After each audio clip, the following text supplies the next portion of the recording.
திமுக கூட்டணியில் தேமுதிக இணைந்திருக்கக்கூடிய நிலையில் இது குறித்து பேசுவதற்காக பத்திரிகையாளர் சுவாமிநாதன் அவர்கள் நம்மோடு இணைப்பில் இணைந்திருக்கிறார். அவரிடம் பேசலாம். சார், இணைப்பில் வந்தமைக்கு நன்றி.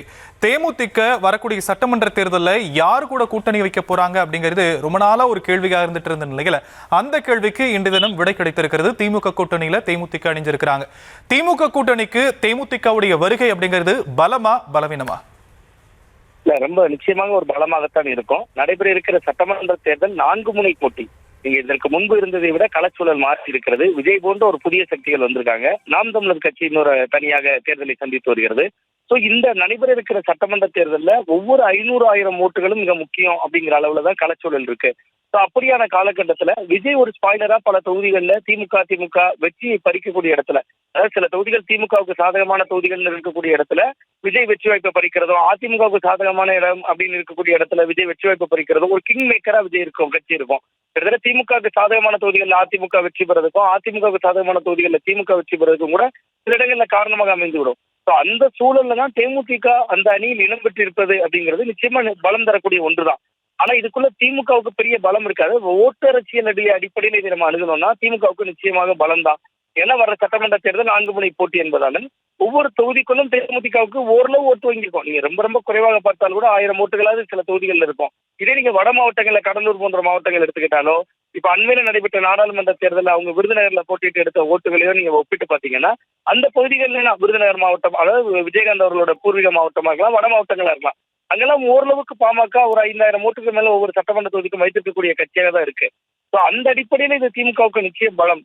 ஆனா இவர்களை இணைத்துக் கொண்டதால இவர்களுக்கு இடம் கொடுக்க வேண்டிய சூழல் வருது. அது எத்தனை இடம் என்பதுலதான் இதற்கு பின்பு திமுகவுக்கு சிக்கல் இருக்கா இல்லையா என்பதற்கான அர்த்தம் இருக்கு. ஏன்னா காங்கிரஸ் ஏற்கனவே கூடுதல் தொகுதிகள் கேட்டுட்டு இருக்காங்க. இப்ப தேமுதிக உள்ள வந்திருக்கிறதே ஒரு வகையில காங்கிரஸில் கொடுக்கப்பட்ட சமீட்சை தான். நீங்க ரொம்ப எதிர்பார்க்காதீங்க, இந்த பாருங்க கூட்டணியை பலப்படுத்தி கொண்டே இருக்கிறோம், மேலும் மேலும் கட்சிகள் வந்துகிட்டே இருக்கு, தேமுதிக கூட வந்துருச்சு, ஏற்கனவே மக்கள் நீதி மையம் போன்ற கட்சிகளுக்கு சீட் கொடுக்கணும். அப்ப அதையெல்லாம் வைத்து கூட்டணி கட்சிகளுக்கு இடம் ஒதுக்குறதுல திமுகவுக்கு சில நெருடல்கள் ஏற்படலாம். அதோட ஓட்டு அரசியல்ல நிச்சயமாக தேமுதிகவுடைய வரவு பலம் தான் சேர்க்கும் அப்படின்னு தான் பாக்குறேன்.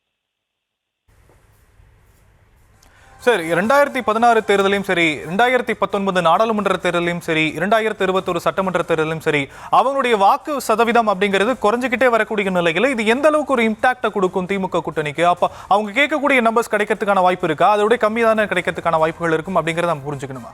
இல்ல, தேமுதிகவை பொறுத்தவரை அவர்களுடைய கோரிக்கைகளில் மிக முக்கியமாக ஒன்று ராஜ்யசபா பிரதிநிதித்துவம். நீங்க நேற்று அதற்கான அறிவிப்பு வந்தது, விருப்பமனு, அது தொடர்பான எத்தனை இடங்கள் எல்லாம் காலி இடங்கள் எல்லாம் நேற்று அறிவிக்கப்பட்டிருந்தது, அகில இந்திய அளவில் எத்தனை இடங்கள்னு.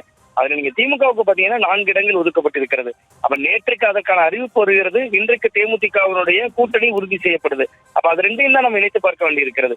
அப்ப தேமுதிகவை பொறுத்தவரை கூடுதல் தொகுதிகளை பெறுவது என்பது ஒரு நிலை, அது வெற்றி தோல்வியோடு சம்பந்தப்பட்டது. பட் ஒரு ராஜ்யசபா உறுப்பினர் பிரதிநிதித்துவம் ஏறக்குறைய அவங்களுக்கு அதுதான் விருப்பமாக இருந்தது. 2024 நாடாளுமன்ற தேர்தலின் போது அதிமுகவோடு அணி சேர்ந்த போதே எங்களுக்கு 2025 ஒரு இடம் தரணும் அப்படின்னு சொல்லியிருந்தாங்க. அந்த இடம் தரலன்னு கூட சர்ச்சைகள் எல்லாம் கிளம்பியது.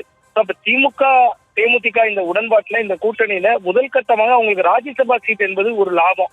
அது குறைந்தபட்சம் உறுதி செய்யப்பட்டிருக்கும். அந்த இடம் தான் அதிமுகவை விட்டு தேமுதிக நகர்றதுக்கும் காரணம். ஏன்னா அதிமுகவுக்கு மொத்தமே 2 பிரதிநிதித்துவம் தான். அங்க ஏற்கனவே அன்புமணி ராமதாஸ் அவர்களுக்கு அது உறுதி செய்யப்பட்டிருக்கிறது. அப்ப இருக்கிற இன்னொன்றையும் அப்படியே கூட்டணி கட்சிகளுக்கே கொடுத்து விட முடியாது. அதிமுக ரொம்ப சீனியர் தம்பிதுரை போன்றவர்கள் ஏற்கனவே சி.கே. வாசன் கூட்டணியில் இருக்கிறார், அவருக்கு கொடுக்கப்பட்ட காலமும் முடிந்து விட்டது. சோ அதனால திமுக கூட்டணிக்கு அவங்க போயிருக்கனால ஒரு ராஜ்யசபா பிரதிநிதித்துவம் முதல்ல உறுதி செய்யப்பட்டிருக்கு. இடங்களை பொறுத்தவரை அவங்க டபுள் டிஜிட்ல வேணும் என்பது தொடர் கோரிக்கை. ஆனா திமுக அதற்கு சம்மதிக்க மாட்டாங்க என்றுதான் பாக்குறேன். ஏன்னா கிட்டத்தட்ட நீங்க கேட்டதை போல ஓட்டு சதவீதம் குறைந்து கொண்டே வருகிறது என்பதை தாண்டி 2021 அவங்களோட ஓட்டு சதவீதம் 0.5% கீழே தான். அப்ப திமுக இந்த தேர்தலில் அந்த 0.5% ஏன் வேல்யூபிள் ஆகுதுன்னா கிட்டத்தட்ட விஜய் போன்ற புதிய சக்தி வர்றதுனாலதான் ஆகுது. அதனால அவர்களுக்கு ராஜ்யசபா பிரதிநிதித்துவத்தை கொடுத்து விட்டு சட்டமன்ற தேர்தலில் திமுக சொல்லுகின்ற இடத்தில் போட்டியிடுற அளவுக்கு தான் அவர்களை இடம் ஒதுக்குவாங்க அப்படின்னு தான் பாக்குறேன். அதனால தேமுதிகவுடைய கரம் அதில் ஓங்குவதற்கான வாய்ப்பு மிக மிக குறைவாகத்தான் இருக்கும்.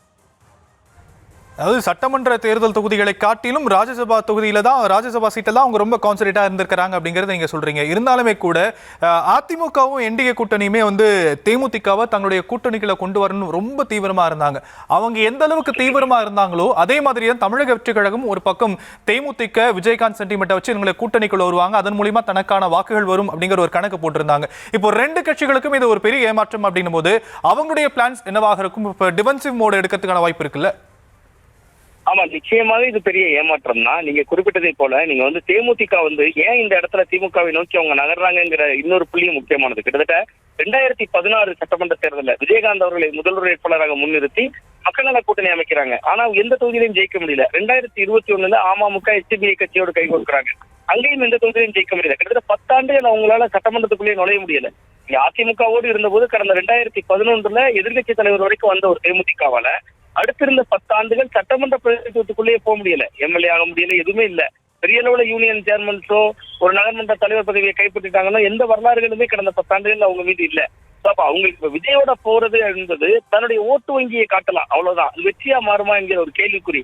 அந்த நேரத்துலதான் திமுக இந்த பொங்கலுக்கு கொடுக்குற 3000 ரூபாய், இப்ப பொங்கலுக்கு கொடுத்திருக்கக்கூடிய 5000 ரூபாய், அந்த கூட்டணி இன்னும் அப்படியே இன்டேக்கா இருக்கிறது, யாரும் உடையாம இருக்கிறது, ஒரு மத சார்பற்ற அந்த முத்திரையோடு அந்த கூட்டணி தொடர்றது, இதையெல்லாம் பார்த்து விட்டு தேமுதிக நமக்கு ஒரு குறைவான எண்ணிக்கையில சட்டமன்ற போட்டி இடங்கள் கிடைத்தாலும் கூட அது ஒரு வெற்றி இடங்களா மாறலாம் அப்படின்னு வியூகம் வகுத்திருக்கலாம். இன்னொன்று அவங்களுடைய மாவட்ட செயலாளர்கள் பல பேர் திமுகவோட போலான்னு சொன்னதாகவும் சொல்லப்படுது. சோ அந்த அடிப்படையில் நகர்ந்திருக்காங்க. நிச்சயமா அதிமுக, தவேகா போன்ற கட்சிகள் இவர்களுக்கு எதிராக களமாட வேண்டிய சூழலுக்குள்ளதான் இருக்கு. தேமுதிகக்கு இம்பார்ட்டன்ட் கொடுத்து அதற்கு எதிராக களமாட மாட்டாங்க. ஒட்டுமொத்தமாக திமுக கூட்டணியை தான் அவங்க தாக்குவாங்க அப்படின்னு தான் பாக்குறேன். இணைப்பில் உங்களுடைய கருத்துக்களை பகிர்ந்தமைக்கு நன்றி திரு சுவாமிநாதன்.